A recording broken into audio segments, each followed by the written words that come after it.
Fala, Rovai, o editorial do Fórum 11:30, queridas, queridos e querides.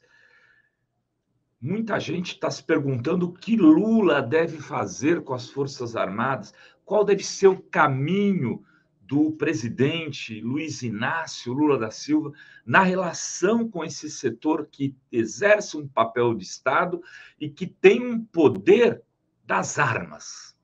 Mas antes de começar aqui esse vídeo, e eu queria pedir algumas coisinhas para vocês que estão me assistindo ou no Fórum e Meia ou só no Fala Rovai, que sai ao ar todos os dias às 3 da tarde. Eu preciso de vocês se inscrevendo aqui no canal. O YouTube todo dia, olha, Rovai, vocês têm um potencial imenso, o povo não se inscreve no canal, assiste, faz de tudo, mas não se inscreve, tem que se inscrever, gente.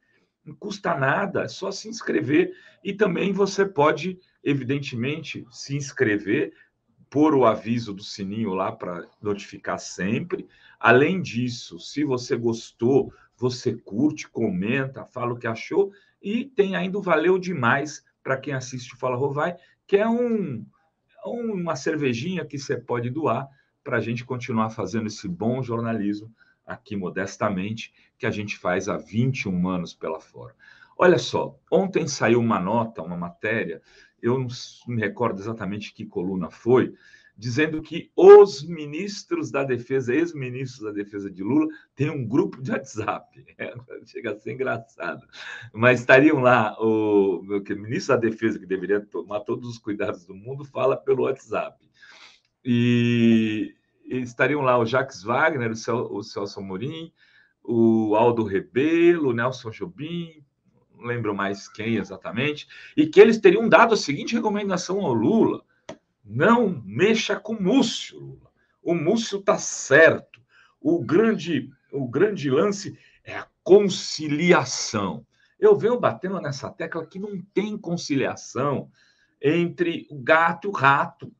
Não tem conciliação possível entre dois poderes antagônicos que se consolidaram aqui, duas forças antagônicas, as Forças Armadas e o poder político, digamos, que está sendo hegemonizado nesse momento pelos partidos mais progressistas, ou seja, pelo PT. Há um ódio, queridas, queridos e queridas, sem ilusão, de 90% ou mais dos militares em cargo de poder, de decisão, em relação ao PT, a Lula, ao que foi do governo Dilma, porque a gente não sabe, isso foi se construindo, né, durante os governos de Lula e Dilma, que investiram muito, inclusive, nas Forças Armadas, e que tinham em seu comando esses ex-ministros da Defesa, que, com todo carinho e respeito, de alguma maneira contribuíram para consolidar esse antagonismo. Então, já que o Lula sempre fala que é preciso olhar para frente, talvez, nesse caso específico, fosse tentar ouvir, fosse mais produtivo buscar ouvir pessoas que não tivessem tido esse relacionamento. Aldo Rebelo, por exemplo, é um cara que defende todos os generais golpistas contra Dilma. Ele tem uma visão de que as Forças Armadas que vão resgatar o país. Será que é a melhor pessoa para ser ouvida num momento desse, presidente Lula?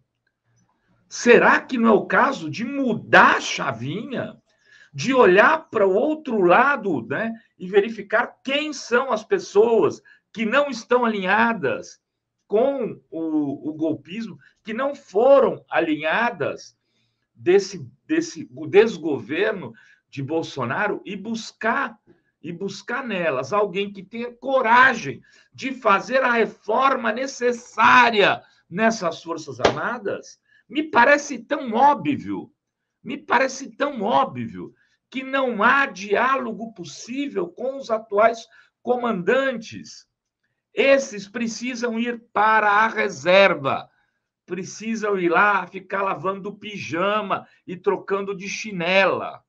Não dá mais para achar que com esses comandantes que estavam no grupo da Marinha, atacando o atual comandante da Marinha, porque ele teria se referido ao Lula de forma respeitosa, de forma só respeitosa.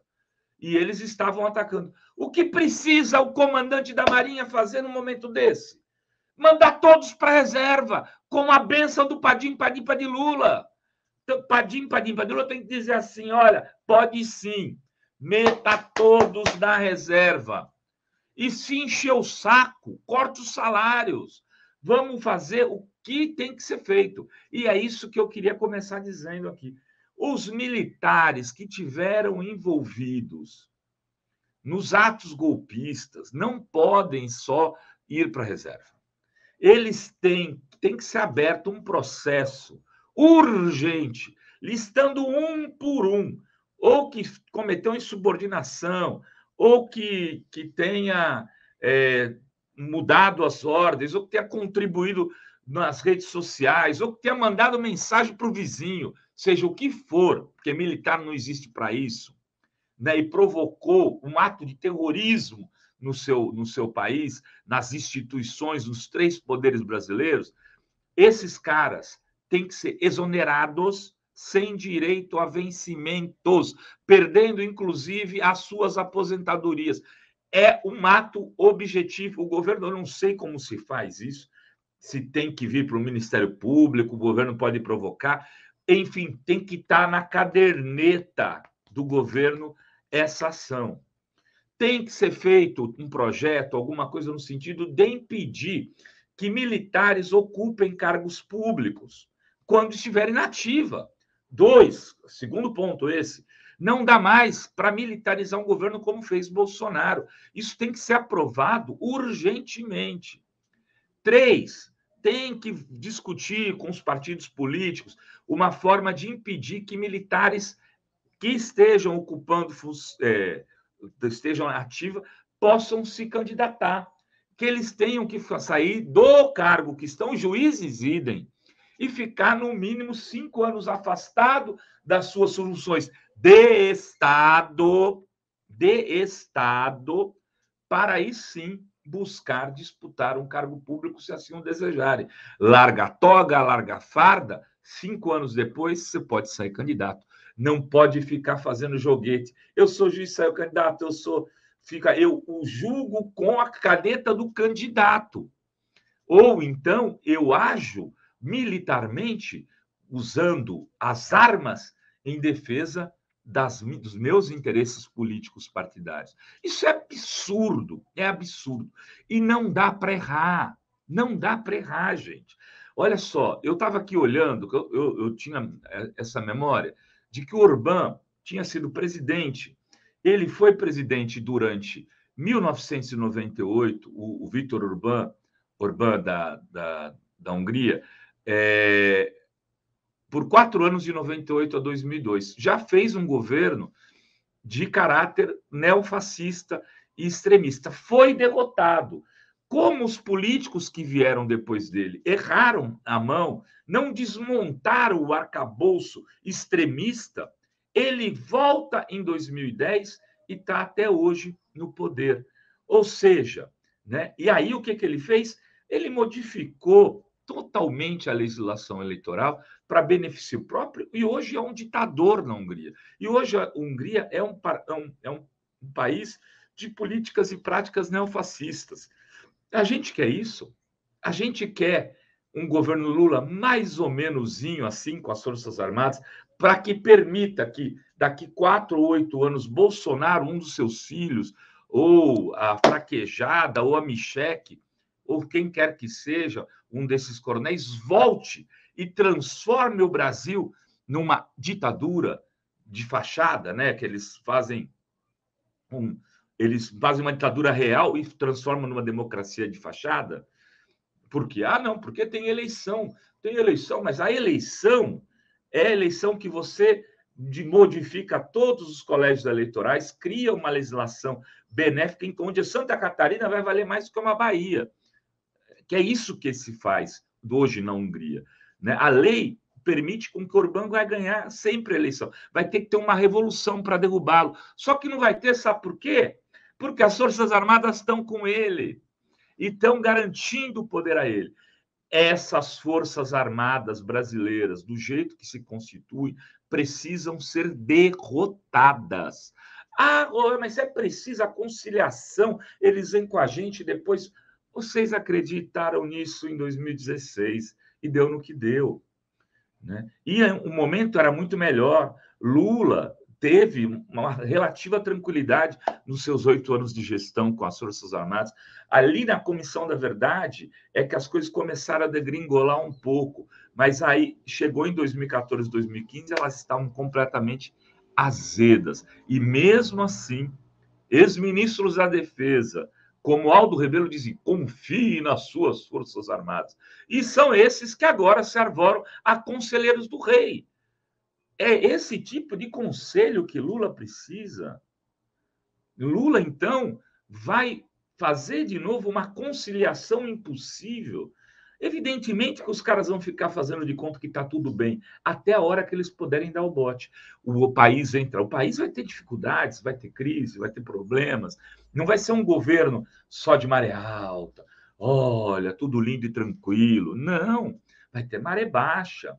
Vai ter problema, vai ter crise econômica, vai ter crise política, vai ter denúncia de corrupção. Claro que vai ter, porque sempre haverá. E aí? No momento que isso acontecer, vamos dar um exemplo.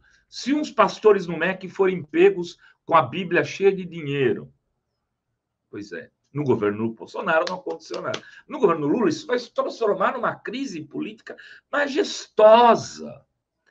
E aí que os militares estarão ali preparadinhos para dar o bote. Não dá para brincar, não tem conciliação. Não existe conciliação.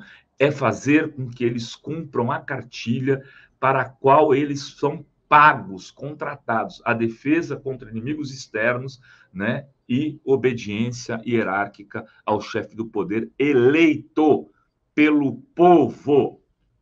Lula, não acredite nisso. Se for verdade que andaram te passando WhatsApps aí, de grupo de WhatsApps, dizendo para você ficar maneiro, eu acho que com os 580 dias que você passou na prisão, você sabe muito bem que, de alguma forma, isso também foi fruto desse tipo de conselho, de uma conciliação impraticável e impossível.